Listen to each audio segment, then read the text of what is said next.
안녕하세요. 저는 서울에 살고 있는 57세 여성입니다. 제게 아주 특별한 친구가 한 명 있어서 이렇게 사연글을 적어봅니다.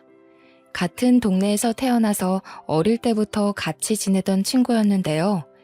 25년이 넘게 지났지만 그녀를 제 머릿속에서 지울 수 없는 이유는 친해서가 아닙니다. 지금 그녀의 얼굴을 떠올려도 이가 갈릴 정도로 앙숙지간이기 때문이죠. 그 친구 때문에 저뿐만 아니라 제 딸까지 모진 고생을 해야만 했습니다. 왜 그 친구가 저를 괴롭힌 이유는 어이없게도 제게 열등감을 느꼈기 때문입니다. 그녀가 가졌던 열등감은 시간이 지나면서 도가 지나쳐서 넘어서는 안 되는 선을 넘고 말았습니다. 그리고 생각지도 못한 처참한 결과를 불러왔죠. 저는 강원도의 산골 마을에서 가난한 농부의 딸로 태어났습니다. 제가 살았던 동네는 워낙 작아서 동네 사람들 모두 한 가족처럼 지냈습니다. 김장철이 되면 다 같이 모여서 김장을 했고, 누군가 세상을 떠나서 상을 당하면 모두들 자기 일처럼 돈을 내서 장례를 치르기도 했습니다.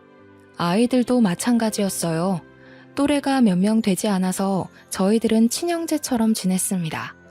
아무 집에나 가도 밥을 줬고 학교를 다니면서부터는 같이 숙제를 하다가 밤이 늦으면 스스럼 없이 친구의 집에서 자기도 했어요. 하지만 딱 한 집만이 그렇게 지내지 않았습니다. 순자와 저는 동갑이었는데 저처럼 평판이 좋지는 않았습니다. 그 집은 동네 사람들 사이에서 원성이 자자했거든요. 축협이 고위 간부였던 순자의 아버지는 알부자로 소문이 나 있었습니다. 원래 시골 마을에서는 농협이나 축협 간부가 군수 이상으로 대접받았지만 그렇다고 엄청난 돈을 받는 것도 아니었습니다.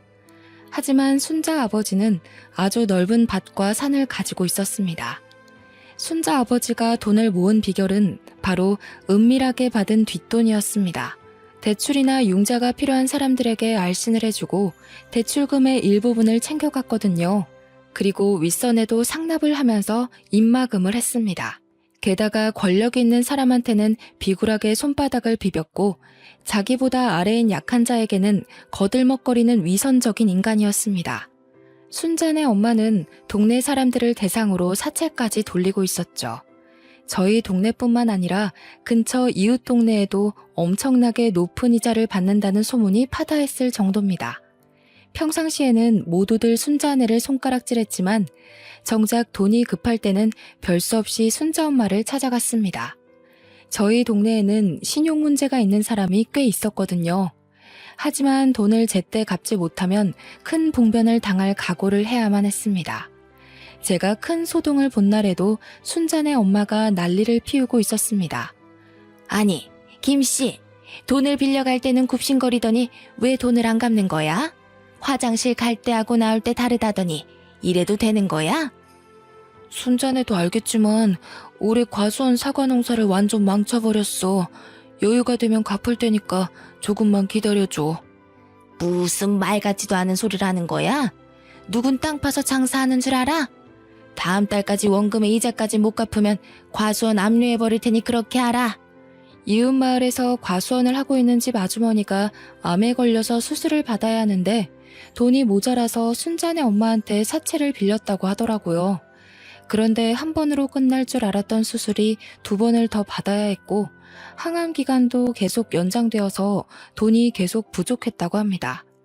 그래서 순자 엄마에게 여러 차례 돈을 빌렸는데 1년 만에 이자가 눈덩이처럼 불어나서 감당하기 힘들어졌다고 해요. 과수원 아저씨는 그래도 이웃 동네에 사는데 설마 압류까지 할까라고 생각했는데 순자 엄마는 정말로 기한을 넘겨버리자 바로 과수원을 압류해버렸어요. 그래서 과수원 아저씨가 저희 동네까지 찾아와서 물건을 집어던지기 시작했죠.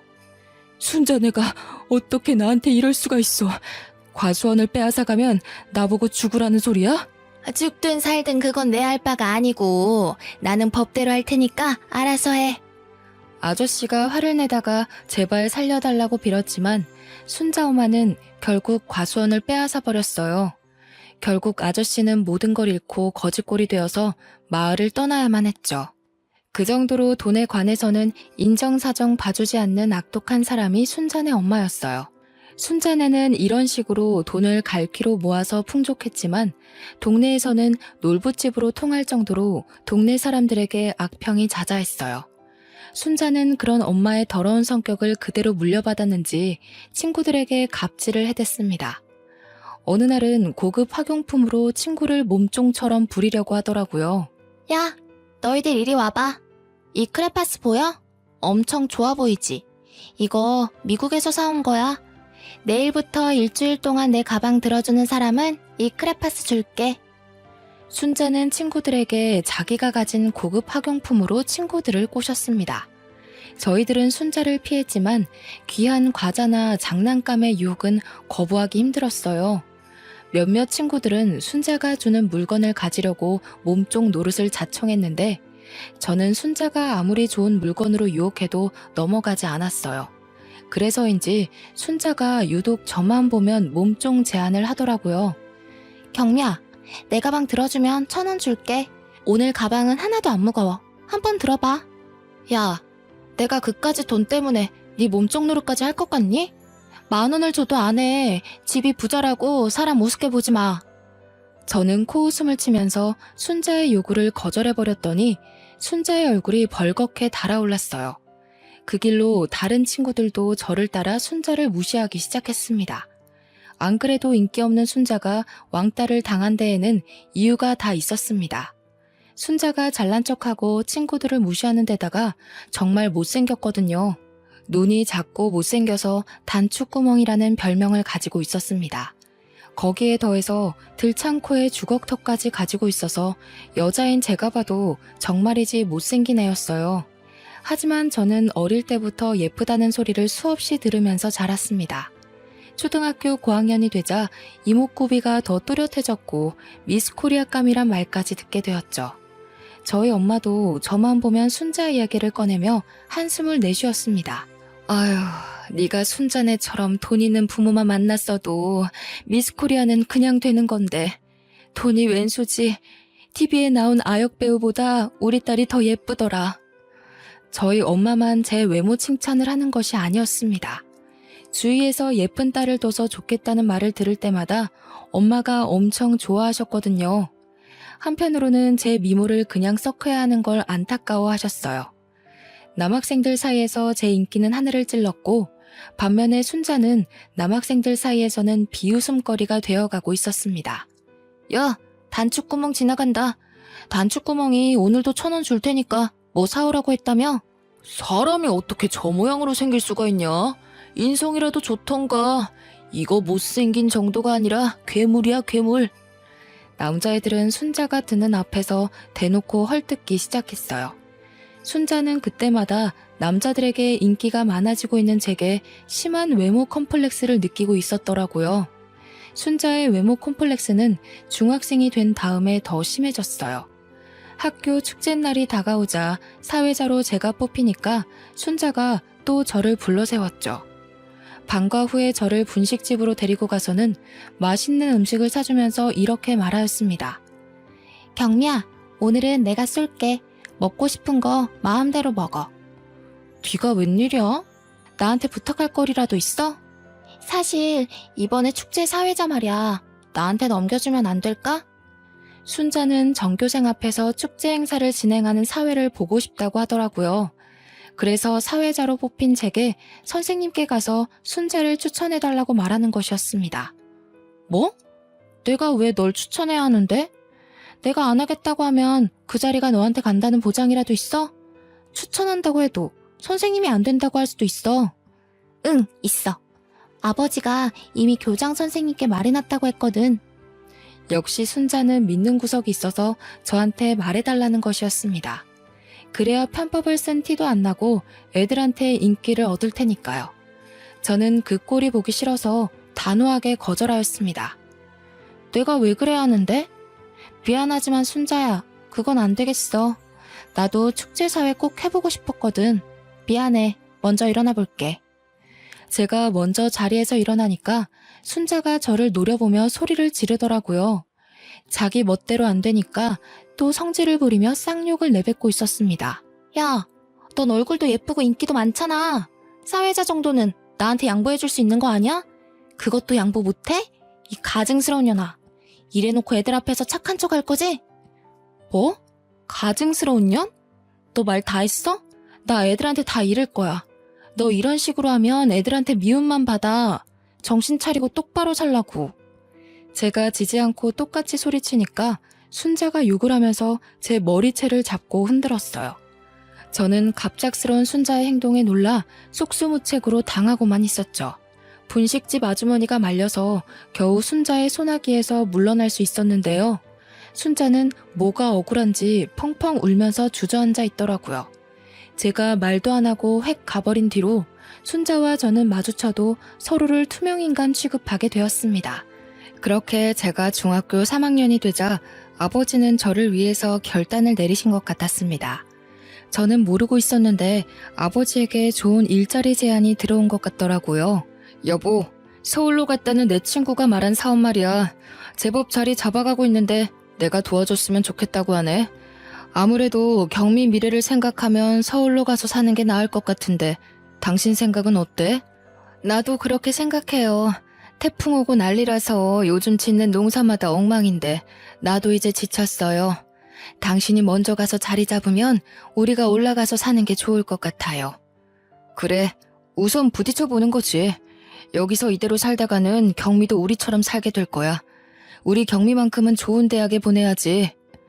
아버지께서 진짜로 서울로 가셔서 친구가 하고 있다는 주말 농장 사업에 뛰어들었어요.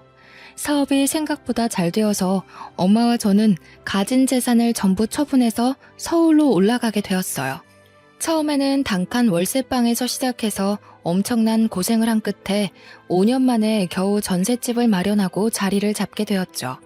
저도 가만히 있을 수 없어서 고등학교를 다니는 내내 편의점 알바를 하면서 대학 등록금을 모으고 있었습니다. 편의점 손님 중에 자주 오던 단골 손님이 한 분 계셨는데 저를 유심히 쳐다보는 게 느껴지더라고요.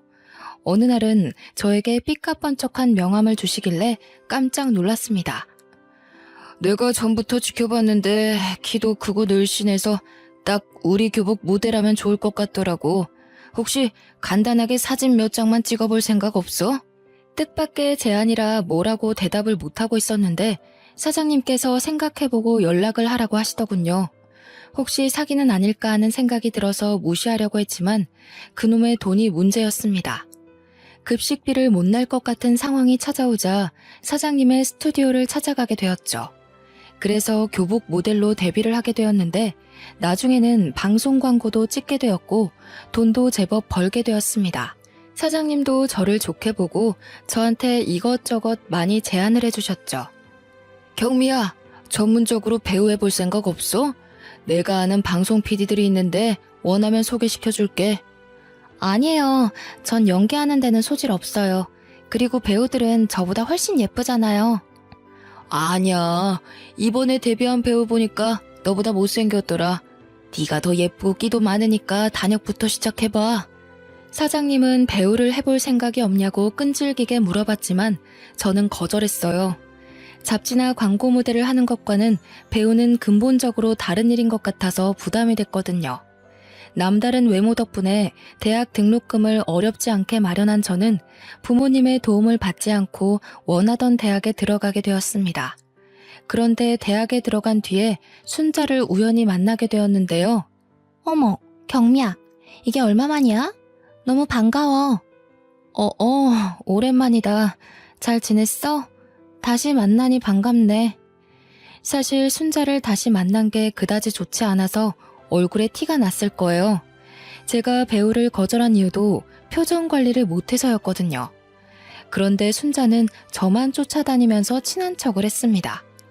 동아리도 저랑 같은 곳에 들어가겠다고 가입을 하더라고요. 그리고 1년 뒤에 순자와 같이 소개팅을 나가게 되면서 잊을 수 없는 사건이 생기게 되었어요.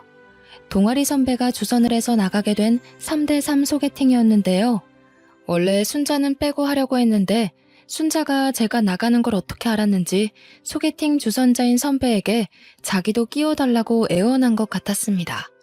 입장이 난처해진 선배가 순자도 끼워주라고 하길래 알겠다고 했죠. 근데 그게 문제였어요. 차라리 4대3은 좀 그렇다고 거절할 걸 그랬나 봐요. 순자와 짝이 된 남학생이 갑자기 자리에서 일어나더니 그냥 가겠다고 한 겁니다. 다른 학생들이 왜 그러냐고 붙잡으니까 남학생이 순자를 쳐다보며 폭언을 내뱉었습니다. 선배가 말하던 거랑 다르잖아. 다른 여자애들은 다 예쁜데 난 이게 뭐야? 난 저런 애랑은 절대 파트너 못해. 원래 오려고 한 애 아니었는데 왜 껴서는? 그 남학생을 마음에 들어했던 순자는 놀라서 얼굴이 굳어버렸더라고요. 저희들은 어떻게든 남학생을 다시 앉혀보려고 했지만 소용이 없었어요. 남학생이 떠나버리자 소개팅 자리는 순식간에 찬바람이 불었고 다른 남학생들도 자리를 파토내자고 했어요. 순자는 남학생이 다 떠나고 나서야 서럽다며 눈물을 흘리고 말았습니다. 그래도 제가 고향 친구로 알려져 있으니 제가 나서서 순자를 위로해 주었죠. 하지만 다른 친구들은 순자 때문에 소개팅을 망쳤다고 뒷담을 해댔습니다. 순자를 보내자고 무언의 압박을 주고 순자가 집으로 가버리니까 그제야 애들이 순자에 대해 이리저리 평가를 해대기 시작했습니다. 아, 드디어 갔네. 쟤는 왜 저렇게 눈치가 없어? 얼굴이 못생기면 눈치라도 빠르던가. 이름도 촌스럽고 말투도 되게 건방지고. 아, 재수없더라. 맞아. 우리 말 싹 다 무시하고 남자애들한테 친한 척 팔짱 끼고 끼 부리는 거 봤어? 앞으로 쟤하고는 어울리지 말자. 우리까지 이상하다는 소리 듣겠어. 에이, 그 정도는 아니다. 순자가 원래 그런 애는 아니야. 안 친해서 그런 거지. 니네들이 오해하는 거라니까. 저도 순자를 좋아하지 않았지만 대놓고 이리 뒷담을 하는 것 아니었죠.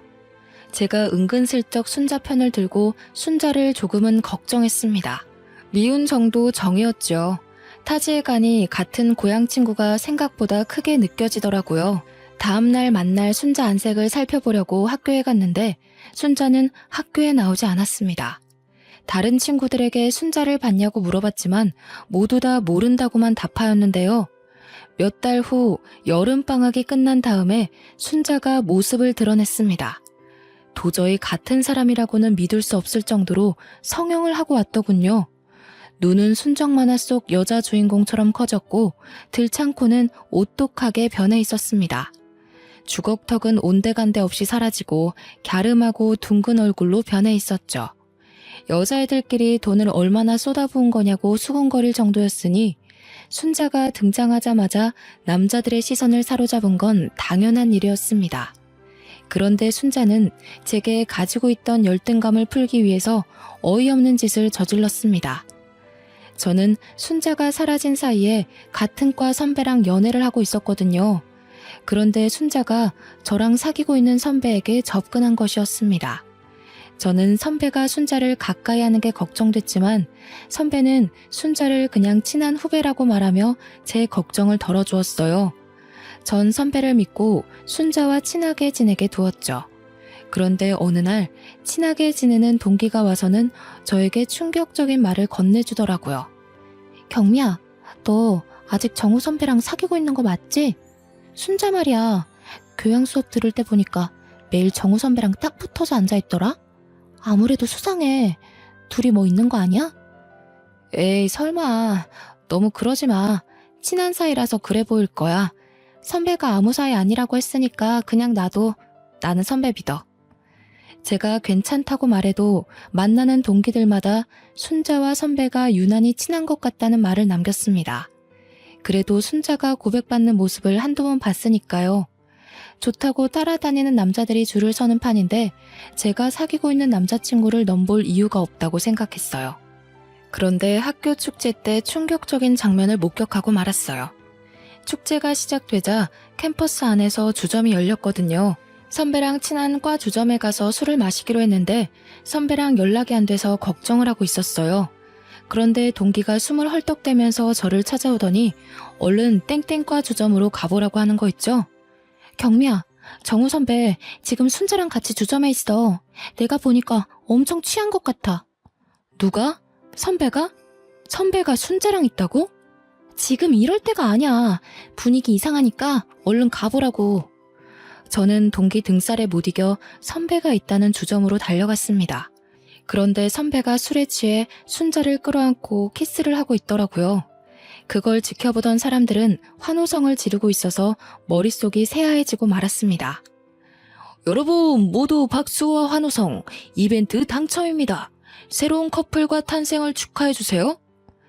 주점에서 베스트 커플을 뽑는 이벤트를 했던 것 같습니다.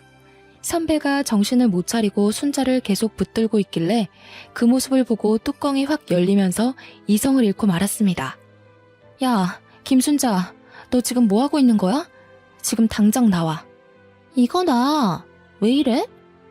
제가 순자의 머리채를 잡고 주점 밖으로 끌고 나왔는데요. 선배가 바닥을 기어다니며 순자를 찾고 있길래 어떻게 선배를 구워 삶았나 분노가 치밀어 올랐습니다. 너 선배한테 무슨 짓 했어? 뭘 얼마나 먹였길래 선배가 저리 됐냐고. 그리고 너 머리가 어떻게 됐니? 어떻게 내 남자친구를 건드려? 선배한테 침이라도 발라뒀어? 그리고 선배가 먼저 나한테 접근했어. 몰래 만나자고 했다고. 그러니까 이참에 헤어져. 우리 사이 방해하지 말고 꺼지라고. 뭐? 이게 미쳤나? 너 학교생활 어떻게 하려고 그래? 네가 선배 꼬시고 다니는 거 학교에 소문 다 났어. 그 소문 네가 낸 거 아니야? 내가 예뻐져서 질투하는 거잖아. 제가 정신 차리라고 하는데도 순자는 오히려 큰 소리를 쳐서 그날 순자와 싸웠다는 소문이 과 전체에 났습니다. 끝까지 선배를 감싸면서 소문을 해명하고 다녔는데 몇 달 뒤에 선배가 헤어지자고 하더라고요. 경미야, 우리 헤어지자. 미안해. 순자가 임신을 했다고 해서 나도 어쩔 수가 없었어. 저는 그 말을 듣고 정신이 아득해지면서 몸이 휘청거리고 말았습니다. 선배는 저를 생각해서 거리를 두려고 했는데 순자가 끈질기게 달라붙는 바람에 같이 술을 먹었다고 하는데요. 그날도 선배가 술에 취하는 바람에 기억이 하나도 나지 않았는데 순자가 갑자기 책임지라는 말을 했다고 합니다. 순자 말로는 선배가 술에 취해 순자에게 그 짓을 저질렀다고 하죠. 그래서 어쩔 수 없이 순자의 부탁을 들어주게 되었다며 제 눈을 피해서 몇 달 동안 동거를 한 사실을 털어놓았습니다. 그래서 저는 바로 순자를 찾아갔습니다. 순자야, 나 선배한테 다 들었어. 이게 지금 무슨 짓이야? 다른 남자애들한테 고백도 받았잖아. 왜 우리 선배인데? 어?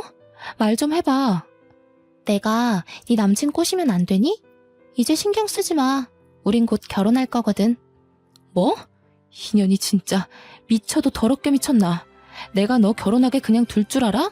순자가 뻔뻔하게 나오자 저도 모르게 화가 나서 순자의 머리채를 잡고 흔들다가 밀쳐버렸습니다. 넘어진 순자는 앙칼진 표정으로 저를 노려보면서 일어나려다가 배를 움켜쥐면서 다시 쓰러지고 말았습니다. 순자 다리 쪽을 살펴보니 하혈을 하고 있더라고요. 깜짝 놀란 저는 구급차를 불러서 순자를 병원으로 옮겼습니다. 진찰을 한 의사는 다행히 태아는 무사하다고 했는데요. 덕분에 저희 부모님도 순자의 임신을 알게 되었죠. 응급실까지 찾아와서는 저를 이렇게 위로하셨습니다.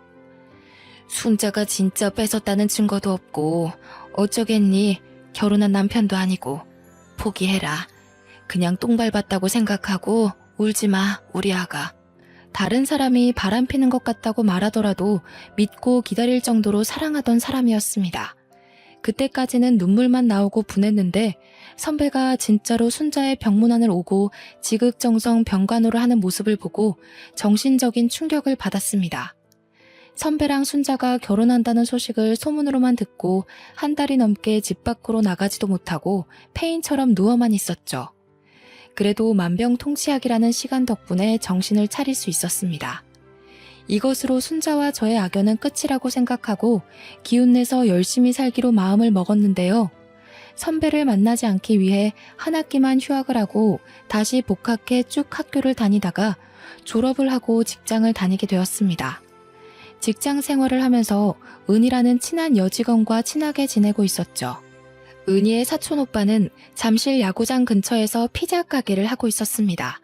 프로야구 경기가 있어서 바쁜 날이면 은희에게 알바를 해달라고 부탁을 하곤 했는데요. 그때마다 은희가 꼭 저를 불러서 피자 가게 일을 같이 했습니다. 그러다 은희의 사촌 오빠랑 친해져서 프로야구 시즌 중에는 주말마다 가게로 가서 일손을 도와주었습니다. 일손을 도와줘서 고맙다며 밥이랑 술을 얻어먹다 보니 그냥 친한 사이가 아니라 남녀 관계로 변해가기 시작했습니다. 그런데 은희가 자기 사촌오빠랑 가까워지는 걸 걱정스러워 하더라고요. 경미야, 솔직히 말해봐. 우리 오빠랑 사귀지? 아니, 그건 아닌데 솔직히 말하면 남자처럼 느껴지긴 해. 너한테는 말 못했는데 너 몰래 만난 적이 몇 번 있었거든. 은희는 제가 자기 오빠를 좋아하고 있다는 걸 알자 뜻밖의 말을 꺼내놓았습니다. 나도 둘이 몰래 만나고 있는 거 알고 있었어. 그래서 너도 이제는 알아야 할 것 같아서 말하는데. 뭘 말하려고 이렇게 뜸을 들여? 설마 사촌 오빠한테 여친이라도 있는 거야? 우리 오빠가 참 좋은 사람이긴 한데 사실 결혼한 적이 있어서 좀 그래. 차라리 여친이 있다는 말이 더 나을 뻔했습니다. 총각인 줄 알았는데 결혼을 한 적 있었다니. 남편은 그 사실을 숨기고 저를 쭉 만나왔던 것이었습니다. 은희가 하는 말을 들어보니 사촌 오빠가 결혼하고 아내가 갑자기 심장 발작으로 세상을 떠났다고 하는데요. 다행히 딸린 애는 없어서 다행이었습니다. 남편을 너무 좋아해서 그랬던 걸까요? 바람펴서 이혼당했거나 성격이 이상해서 이혼당한 것이 아니라서 다행이라는 생각이 먼저 들더군요. 그러니까 잘 생각하고 결정해. 오빠한테는 내가 말했다고 하지 말고 너한테 말 안 하면 안 될 것 같아서 말하는 거야. 그것 말고는 우리 오빠 진짜 좋은 남자야. 저는 은희에게 생각해보겠다고 말하고 하루 종일 고민해보았습니다. 하지만 아내가 갑자기 세상을 떠서 솔로가 된 것이고 애도 없으니 괜찮을 거라는 생각만 들었죠. 그래서 남편에게 연락해보니 남편이 은희에게 모든 걸 전해들은 모양이었습니다. 저한테 미리 말 못해서 미안하다고 하더군요. 은희한테 들었지? 내가 직접 말해야 하는데 계속 미뤄서 미안해. 막상 말하려고 하니까 입이 안 떨어져서. 그래서 너한테 좋아한다는 말도 못하고 있었어. 이젠 너랑 진지하게 만나보고 싶은데 어떻게 안 될까? 남편은 용기를 내서 제게 결혼을 전제로 만나보자고 했고 저는 이미 마음의 결정을 한 상태여서 기쁘게 받아들였습니다. 결혼 후에 저희 부부는 피자 가게를 운영하면서 딸을 낳고 남부럽지 않게 행복하게 살고 있었어요. 가게를 하면서 바쁘게 사는 사이에 딸이 고등학생이 되었고 그때부터 제게 고민이 하나 생겼죠. 딸은 저를 하나도 닮지 않아서 엄마인 제가 봐도 아주 못생겼습니다. 게다가 고등학생이 되면서 살이 조금씩 불어나더니 20살을 넘기자 몸무게 숫자가 3자리를 찍어버린 겁니다. 다이어트란 다이어트는 전부 해봤지만 소용없었어요. 단식 프로그램이나 살을 빼준다는 각종 프로그램에 참가했지만 그때뿐이었고 요요 현상으로 살이 더 찌는 상황이 찾아왔습니다. 저는 당연히 제 딸이니까 항상 사랑으로 보듬어주고 예쁘게 말하려고 노력했는데요. 그런데 순자가 제 딸을 볼 때마다 못생기고 뚱뚱하다며 비웃었어요. 고향 친구들을 만나려고 제가 예전에 살았던 시골로 내려갔을 때였어요. 친구들이 저를 만나자마자 몇 년 전에 순자가 고향 마을로 귀농을 했다고 말해주더라고요. 남편이 하던 사업이 망할 징조를 보이자 그냥 고향으로 돌아가서 친정 부모님이 가지고 있는 땅에 농사를 지으면서 살기로 했다는 겁니다. 그래서 한 번씩 고향에 내려가면 싫어도 순자와 다시 마주치게 되었죠. 이제 순자를 더 이상 마주칠 일은 없을 거라고 생각했는데 세상 일이란 게 마음대로 되는 게 없더군요. 그렇지만 순자를 피하려고 고향 친구들과의 인연을 끊을 수 없었어요. 고향 친구 어머니가 돌아가셔서 급하게 장례식장을 방문했는데 순자가 그 자리에서조차 저를 씹어댔어요. 딸은 엄마를 닮는다는데 네 딸은 왜 아직도 그 모양이니? 웬만하면 나처럼 성형 좀 시켜줘라. 넌 딸하고 같이 다니면서 부끄럽지도 않니? 우리 딸이 뭐 어때서? 나이 먹어갈수록 예뻐지기만 하구만. 왜 너는 나 볼 때마다 못 잡아먹어서 안달이니? 예뻐지긴 개뿔. 우연히 네 SNS 들어가 봤는데 너네 딸은 점점 못생겨지더라. 네가 낳은 딸이 맞기는 하는 거니? 저는 화가 났지만 상종하기 싫어서 무시해버렸는데요. 다른 자리도 아니고 친구 엄마 장례식 날인데 소란을 피우고 싶지 않았습니다. 그러다 며칠이 흐르고 순자가 웬일로 환갑잔치를 다 초대했더라고요. 저희 딸을 꼭 데리고 오라고 하길래 저도 생각이 있어서 딸을 데리고 고향으로 내려갔죠. 순자가 딸아이에게 모진 말을 할 걸 예상하고 간 것인데 생각보다 심한 말로 저와 딸의 마음에 염장을 질러댔습니다. 사회자가 환갑잔치 진행을 하고 있는데 순자가 갑자기 나서서 큰 소리로 떠들기 시작했거든요. 야, 실제로 보니까 네 딸 몸집이 푸짐해서 시집도 못 가겠다. 저런 딸은 도대체 어디다 쓰나 했는데 오늘 고사 지낼 때 돼지머리 대신 쓰면 되겠네. 돼지 머리보다 네 딸 머리가 더 크니까 어여가서 상머리에 앉아라. 순자가 제 딸을 붙잡고 상이 있는 쪽으로 데려가니까 더 이상 참을 수 없더군요. 그래서 환갑잔치를 진행하고 있는 단상으로 올라가 진행자가 들고 있던 마이크를 빼앗았습니다. 뭐? 내 딸 머리가 더 크다고? 감히 남의 집 귀한 딸을 돼지머리에 비유해? 인연이 뚫린 입이라고 나오면 다 말인 줄 아나? 전부터 시비 거는 거 참았는데 너 죽고 나 죽자. 어디 한판 해보자고. 내가 뭐 틀린 말 했어? 네 딸이 뚱뚱한 게 내 탓이야? 네 딸이 못생긴 게 내 탓이냐고. 남의 딸 데려와 놓고 네 딸이라고 우기는 네가 잘못한 거지. 너 정신 나갔어? 내 딸이야. 내 딸이라고. 누가 남의 딸이래? 눈깔이 어디 잘못 달린 거 아니니? 그래, 오늘 눈깔 다시 달자. 내가 달아줄게. 지금까지 참던 분이 치밀어 올라 마이크를 집어던지고 순자에게 달려가 얼굴을 손가락으로 잡아뜯고 말았습니다. 덕분에 순자가 아프다고 소리를 지르며 한바탕 크게 싸우게 되었죠. 한순간에 엉망이 되어버렸습니다. 더 분한 건 딸이 순자에게 사과도 받지 못하고 마음의 상처를 입은 것이었는데요. 눈물을 꾹 참고 있던 딸이 집에 돌아오자마자 끝내 울음을 터뜨리고 말았습니다. 차라리 딸아이를 데리고 오지 말 걸 후회가 되더군요. 순자가 제 딸아이에게 뭐라 할수록 당당하게 딸아이를 데려오면서 자랑해야 한다고 생각했습니다. 외모만 빼면 정말 공부도 잘하고 성격도 좋고 싹싹한 아이였거든요. 어른들 사이에서 예쁨 받는 모습을 보여주고 싶었는데 욕심을 부린 제 탓이었습니다. 제가 딸아이에게 다 잊어버리라고 말하고 다시는 고향집에 안 데려가겠다고 했습니다. 그렇게 1년이 지난 뒤에 순자가 여전히 제게 앙심을 품고 말도 안 되는 짓을 꾸미고 있다는 사실을 알게 되었습니다. 얼마 전부터 남편의 행동이 수상해서 유심히 지켜보고 있었거든요. 제 직감엔 남편에게 다른 여자가 생긴 것 같았습니다. 그러다 우연히 남편의 휴대폰을 보고 기가 막힌 사실을 알게 되었죠. 남편에게 숨겨둔 내연녀가 있었는데 그게 바로 순자였더라고요. 남편과 순자가 주고받은 문자를 보고 충격을 받아 숨이 안 쉬어졌습니다. 마음 같아서는 남편을 붙들고 따지고 싶었지만 진정이 될 때까지 혼자서 생각해 보았습니다. 아무리 생각해봐도 순자년이 의도적으로 제 남편을 홀렸다는 느낌이 들더군요. 어릴 적부터 절 질투하고 뒷담한 것도 모자라 제 남자친구를 뺏은 전적도 있으니까요. 순자가 아직도 저에 대한 질투와 자격지심을 가지고 있을 거라는 생각에 이제 그만 결판을 내야겠다고 느꼈습니다. 25년이 넘게 저를 괴롭힌 대가를 확실하게 치르도록 작전을 짰습니다.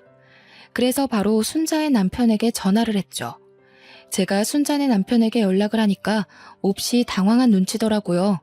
하긴 순자네 남편이 대학생 때 저를 버리고 순자와 결혼을 한 그 선배였거든요. 갑자기 전화를 걸어 놀랐는지 선배가 기어들어가는 목소리로 제 안부를 물었습니다. 경미야, 네가 어쩐 일이야? 진짜 오랜만이다. 잘 지냈어? 나는 잘 못 지냈지. 어떻게 잘 지낼 수 있겠어. 오빠는 잘 지내고 있지? 그냥 그렇지 뭐. 너는 왜 잘 못 지내는데? 무슨 일 있는 거야? 전화로 이야기할 건 아니고 우리 만나서 이야기하자. 제가 선배네 집 근처로 가겠다고 하니까 불편해하면서 어쩔 수 없이 승낙하는 눈치였습니다. 그 길로 고향으로 내려가 10분 정도 떨어진 시내에서 선배를 만났습니다. 저희들은 카페로 가서 한참 동안 말없이 앉아만 있었죠. 고향에 내려가면 한 번씩 마주치기는 했지만 서로 피했기에 마주 앉아서 대화를 하는 건 25년 만에 처음이었습니다. 어쩐 일로 연락했어? 심각한 일이야? 설마 그날 일 때문에 부른 건 아니지? 결국 선배가 침묵을 이기지 못하고 먼저 말을 꺼냈습니다. 그래서 저는 남편과 순자가 주고받은 문자를 보여주었죠. 문자 내역들을 본 선배의 눈이 커졌고 곧바로 얼굴이 굳어졌습니다. 다 읽었어? 순자가 선배 버리고 내 남편 만나고 있더라? 내 생각엔 순자는 선배 좋아해서 결혼한 거 아닌 것 같아. 선배는 순자한테 속아서 결혼한 거라고. 그녀는 나한테 복수하려고 선배를 이용한 것뿐이야. 선배는 25년 넘게 그녀한테 속고 있어. 그게 다 무슨 말이야? 나 너무 혼란스럽다. 우리 와이프가 네 남편이랑 불륜 관계라고? 그리고 경미 너한테 복수하려고 나랑 결혼한 거고? 제가 다 맞다고 하니까 선배가 분을 참으려고 입술을 깨물었습니다. 한참 동안 고개를 숙이고 아무 말도 못하고 있길래 진실을 말해줬으니 올바른 선택을 하라고 말해주었는데요. 제가 어떤 의도로 그런 말을 했는지 알아들었나 봅니다. 며칠 뒤에 고향 친구에게서 전화가 한 통 왔거든요. 경미야, 순자가 바람 피웠다가 남편한테 묵사발이 되도록 얻어 터졌대.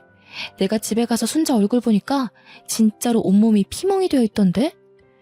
친구가 순자에게 무슨 일이 있었는지 자세하게 말해주었는데 제가 짐작했던 것과는 많이 다르지 않았습니다. 의도했던 대로 선배가 제 목까지 때려줬더라고요. 게다가 작은 동네라 부부싸움을 할 때 들렸던 육성도 사실인지 몰라도 자극적으로 퍼져갔습니다. 이런 쳐 죽이려나. 감히 나를 속이고 다른 남자랑 바람을 펴?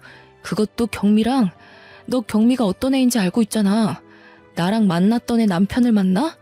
너 경미가 아니라 나한테 복수하려고 이러는 거지? 나한테 악감정 있어? 말해봐.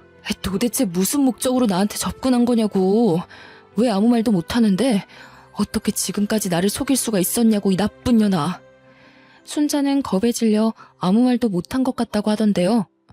동네 어르신들은 순자가 불쌍하다고 동정하기도 했지만 처음부터 저에 대한 질투심으로 선배를 유혹해서 여러 번 잠자리를 했다는 사실이 들통나 동네 어르신들에게조차 미움을 받고 있었습니다.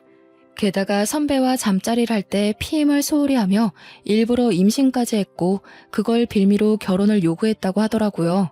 그런데 저에 대한 복수를 하고 나니 당연히 선배에 대한 애정은 식어버렸고 결혼 초부터 다른 남자와 내연 관계를 맺고 있었던 겁니다. 그러다 고향 마을에 내려온 저희 부부를 보고 제 남편을 유혹했던 거죠. 선배는 결혼 생활 내내 순자를 의심하다가 제 폭로로 폭발하고 말았다고 합니다. 저러다 사람 잡겠다는 생각이 든 이웃의 신고로 경찰이 출동해서 겨우 진정되었다고 해요. 하지만 여기서 끝낼 수 없죠. 저는 순자가 메타작을 맞았든 말든 상간녀 소송을 했고 순자 앞으로 되어 있던 땅을 위자료로 받아냈습니다. 순식간에 이혼을 당하고 동네에서 얼굴을 들고 다닐 수 없게 된 순자는 빈손으로 쓸쓸하게 고향을 떠나는 비참한 신세가 되어버렸는데요. 당연히 저도 순자와 바람이 난 남편에게 이혼을 선포했습니다. 남편이 한 번만 용서해달라고 빌었지만 저희는 아직 별거를 하고 있는 중이죠. 말로만 들었던 황혼 이혼을 제가 다 고민하고 있다니 믿기지가 않습니다. 딸아이가 1년 전에 좋은 남자를 만나서 결혼식을 올려서 그때까지만 버티려다가 지금까지 이혼 소송을 안 걸고 있네요. 저희 딸이 데려온 사위는 딸처럼 덩치가 좋은 유도 선수 출신의 사위여서 든든합니다. 내년이면 손주가 세상에 나올 예정이라서 슬픈 소식을 들려주고 싶지 않은데요. 이렇게 오랜 시간이 지나다 보니 굳이 호적상으로 정리를 해야 하나 걱정이 됩니다. 이제야 주변이 잠잠해지고 좋은 소식만 들려오고 있는데 갑자기 이혼한다고 나서면 눈앞이 깜깜해질 것 같거든요. 여러분들은 부디 이런 일 없이 늘 행복하고 건강하시길 바랍니다.